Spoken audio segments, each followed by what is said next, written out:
সবাই চাচ্ছে এই ফ্যাসিবাদকে অন্তত 10 বছরের জন্য নিষিদ্ধ। জনগণ যেটা চায় সেটাই হবে, ফাইনাল সিদ্ধান্ত কিন্তু সরকার নেবে। আন্দোলনে নতুন বাংলাদেশ বিনির্মাণের জন্য যারা লড়াই করেছিলাম একসাথে রাজপথে, আজকে তাদের মধ্যে অনেকের মধ্যে একটা অশুভ প্রতিযোগিতা শুরু হয়ে গেছে। এতদিন আমরা বন্ধু প্রতিম সংগঠন হিসেবে, আত্মার আত্মীয় হিসেবে কাজ করেছি, একজনের প্রোগ্রামে আরেকজন গিয়েছি, আন্তরিকতার সাথে কথা বলেছি। এখন একটা অশুভ প্রতিযোগিতা শুরু হয়ে গেছে। কোন দলের পোস্টার কেউ ছিঁড়ে ফেলছে, কোন দলের ব্যানার কেউ ছিঁড়ে ফেলছে, কাউকে আবার লাঞ্ছিত করছে, হুমকি দিচ্ছে। আল্লাহর রাস্তে এগুলো করবেন না। শেখ হাসিনার মতো এই রকমের দানব কিন্তু ক্ষমতায় টিকতে পারে নাই। এত অহংকার ছিল, দাম্ভিক ছিল। শেখ মুজিবের কন্যা দেশ ছেড়ে পালায় না, সে কিন্তু হেলিকপ্টারে করে পালিয়েছেন। তাই আজকে যদি কেউ নব্য দখলদার দুর্বৃত্ত হয়ে উঠতে চান, তাদের জায়গা নতুন বাংলাদেশে হবে না, পরিষ্কার বলে দিচ্ছি। আমরা সকল দলের সাথে, সকল মত পথের সংগঠন এবং মানুষের সাথে একটা ভ্রাতৃত্বের সম্পর্ক, সহানুভূতির সম্পর্ক মধ্যে দিয়ে আমরা কাজ করতে চাই। রাজনীতিতে ভিন্ন মত থাকবে, ভিন্ন পথ থাকবে, প্রতিযোগিতা থাকবে, কিন্তু যারা গত 1.5 দশকে হাসিনা বিরোধী এই ফাসিস্ট শক্তির বিরুদ্ধে লড়াই করেছিলাম, তাদের মধ্যে যেন দূরত্ব তৈরি না হয়, তাদের মধ্যে যেন সম্পর্কের অবনতি না হয়, এই বিষয়টা খেয়াল রাখতে হবে।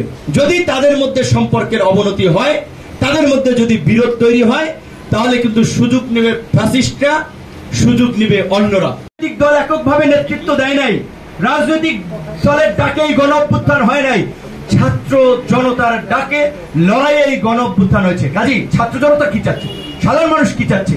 সবাই চাচ্ছে এই ফ্যাসিবাদকে অন্তত 10 বছরের জন্য নিষিদ্ধ। জনগণ যেটা চায় সেটাই হবে। রাজনৈতিক দল হিসেবে আমরাও আমাদের অভিব্যক্তি ব্যক্ত করতে পারি, ফাইনাল সিদ্ধান্ত কিন্তু সরকার নেবে। 90 এরশাদের পতনের পরে তো দুটো দলই রাষ্ট্র ক্ষমতায় ছিল, স্পিকার নারী ছিল, অনেক মন্ত্রী নারী ছিল, কিন্তু নির্বাচন কমিশন কর্তৃক যে রাজনৈতিক দলগুলোকে যে শর্ত বেঁধে দিয়েছিল যে 33% নারী প্রতিনিধি নিশ্চিত করতে, সেখানে রাষ্ট্র ক্ষমতায় থাকা কোন দলও কিন্তু 33% নারী পারে নাই। আর যার ফলে আমাদের মতো রাইজিং দলের ক্ষেত্রে একটু ডিফিকাল্ট। তবে আমরা নারীদেরকে সর্বোচ্চ অগ্রাধিকার দিয়ে আমরা এগিয়ে যেতে চাই, তাদের অংশগ্রহণ আমরা নিশ্চিত করতে চাই। আজকে তো বেসিক্যালি যারা নতুন যোগদান করেছে তারা আসলে এখানে বসেছে, আমাদের দলের সভাপতি, সেক্রেটারি, আমরা এখানে শুধু বসেছি আর একজন উপস্থাপনা। এছাড়া দলের অনেক সিনিয়র কেন্দ্রীয় নেতৃবৃন্দ আছে, তারা কিন্তু পিছনে বসেছে, ইভেন নারী নেত্রীও আছে, কিন্তু তাদেরকে এখানে ডাকি নাই। শুধু নতুন যারা যোগদান করেছে তাদেরকে সম্মানিত করার জন্য তারা আজকের মঞ্চে অতিথি হিসেবে ছিল। এবং আপনারা দেখেছেন আজকেও কিন্তু একজন নারী আইনজীবী আমাদের দলে যোগদান করেছে। সুতরাং নারী বান্ধব পরিবেশ আমরা নিশ্চিত করতে চাই। আমরা যেটা বলেছি যে বাংলাদেশটা গত 50 বছরে যেভাবে একটা বিভক্তির জায়গায় এসে দাঁড়িয়েছে, তার জন্য দায়ী এই পুরাতন রাজনৈতিক দলগুলো। এখন আমরা একটা নতুন দল করতে চাই। নতুন মানুষ আকাশ থেকে পড়বে না, মাটি থেকেও বের হবে না, বিদ্যমান ব্যবস্থা থেকেই আমাদেরকে নির্বাচন করতে হবে।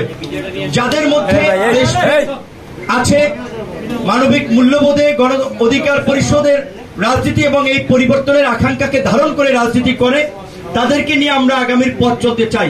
কিন্তু কোন গণহত্যাকারী কিংবা তার দোষর যারা এই মানবতা বিরোধী অপরাধে জড়িত ছিল, তাদের জায়গা অবশ্যই হবে না।